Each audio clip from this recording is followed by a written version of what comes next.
안녕하십니까. 대기업 시청자 그리고 데모 주주 여러분들. 저는 데모와 관련해서 여러분들이 투자하시면서 알아야 되는 중요한 이슈와 주가에 영향을 미칠 만한 요소들 하나하나 전달해 드리는 멘토 이준욱입니다. 자, 데모가 오랜만에 또 다시 한 번 더 주가의 상승을 일으켜내고 있습니다. 오늘 장중에 뭐 6%, 7%까지 좀 상승이 나오고 있는데 오늘자 이슈를 또 함께 알아봐야 되겠죠. 현재 미국 대선 이 트럼프의 지지율과 당선 가능성이 계속해서 좀 점쳐지고 있습니다.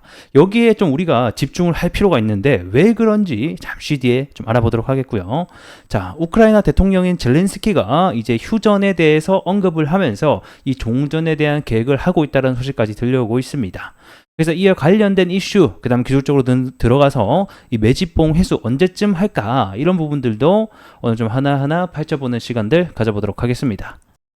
자, 오늘자 이 재건 관련주들의 큰 상승이 나오고 있는 이유에 대해서 함께 좀 알아보도록 하겠습니다. 오늘 장 자체가 사실 트럼프의 장이다라고 해도 과언이 아닐 정도죠. 주말간 트럼프가 총격 피격을 받게 되면서 이 트럼프자의 지지자들이 좀 직결하게 되는 사건이 한 차례 또 발생을 했었고, 무엇보다 이 트럼프 같은 경우에는 앞선 재건과 관련 그리고 우크라이나 러시아 전쟁과 관련해서 여러 가지 발언을 쏟아냈었는데, 그 중에서 제가 주목해야 될 것은 본인이 당선이 된다라고 하면 24시간 내에 전쟁을 끝내겠다라고 발언을 했었죠.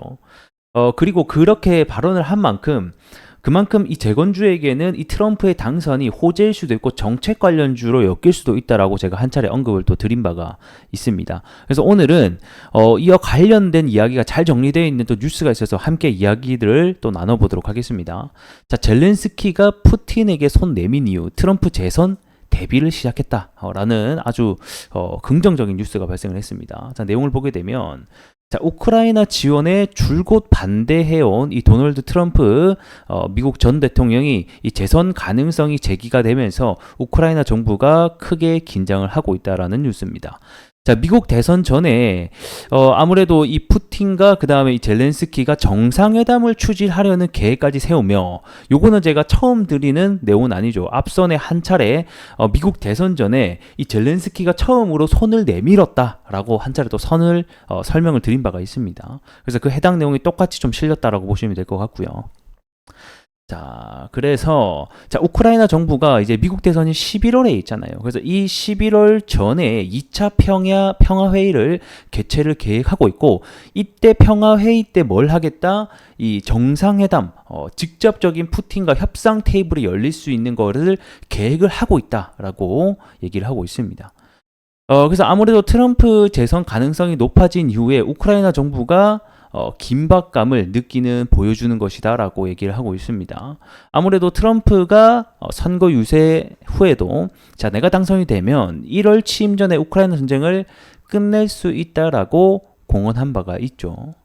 자, 그리고 이어서 푸틴 대통령은 기자회견에서 이 트럼프가 얘기한 것들, 뭐 전쟁을 끝내겠다, 뭐 24시간에 끝내겠다, 1월 전에 끝내겠다, 아직까지 구체적인 계획은 잘 모르겠으나 이 부분에 대해서도 본인도 진지하게 받아들이고 있다라고 하면서 이 부분에 대해서 굉장히 긍정적으로 검토하겠다라고 또 한 차례 밝힌 바가 있습니다. 그래서 전체적으로 이 트럼프에 대한 당선에 대한 가능성이 점쳐질수록 제가 재건에 대한 상승도 같이 이루어질 수 있다라고 계속해서 언급을 드리고 있는 상황입니다. 그래서 미국 대선 11월 그리고 대선이 만약에 트럼프가 당선되는 시점에 다시 한 번 더 이 재건주에게는 굉장히 훈풍을 좀 불어넣을 수 있지 않을까, 이렇게 좀 생각을 하게 되네요. 그래서 트럼프는 아무래도 이 공화당 소속이기 때문에 이 공화당이 이 우크라이나 군사 지원에 대해서 크게 반대를 하는 입장이고, 트럼프 역시 반대를 하는 입장이죠. 자, 그래서 트럼프가 우크라이나에게 한 푼도 주지 않겠다라는 말을 또 전하기도 했었고, 이 우크라이나 지원에 대해서 과도하다며 부정적인 입장을 지속적으로 내고 있는 상황이기도 합니다. 그래서 앞전에 이 큰 규모 한 100조 원에 가까이 되는 이 우크라이나 지원 예산안이 계속해서 이 미 하원, 이 하원회라고 하면 공화당이 다수 분포하고 있는 곳에서 반대가 이루어져서 좀 한 차례 많이 미뤄진 경험이 있었죠. 자, 그러다가 뭐 결국 통과는 되긴 했었는데, 어쨌든 간에 이 공화당이 집권하게 되면 우크라이나에 대한 지원이 끊기게 되겠고, 우크라이나 지원이 끊기게 된다는 것은 말 그대로 이 전쟁을 끝낼 수 있는 가장 큰 요소가 좀 될 수 있다라고 얘기를 하고 있습니다. 자, 그러면서 우크라이나는 향후 미국 정부로부터 휴전을 강요받거나 아예 버림을 받을 수 있다는 우려를 가지고 있기 때문에 이 우크라이나 입장에서도 계속해서 전쟁을 이끌어 가기보다는 이제는 좀 휴전에 대한 부분을 계속 고려하고 있는 것이 아닌가라고 우리가 확인해 볼 수 있을 것 같습니다. 그래서 결국에는 종합적으로 보게 되면 오늘 시장 자체가 이 우크라이나 러시아 전쟁 관련주뿐만 아니라 이 트럼프와 관련된 정책주들이 대거 상승을 좀 이뤄내고 있단 말이에요. 아무래도 이 총격 피살 사건에 의해서 한 번 더 이슈가 되면서 그래서 우리 재건 관련주들도 해당 정책주로 엮일 수 있다는 거 다시 한 번 더 인지하고 계시면 좋을 것 같습니다. 자, 차트 함께 보도록 하겠습니다.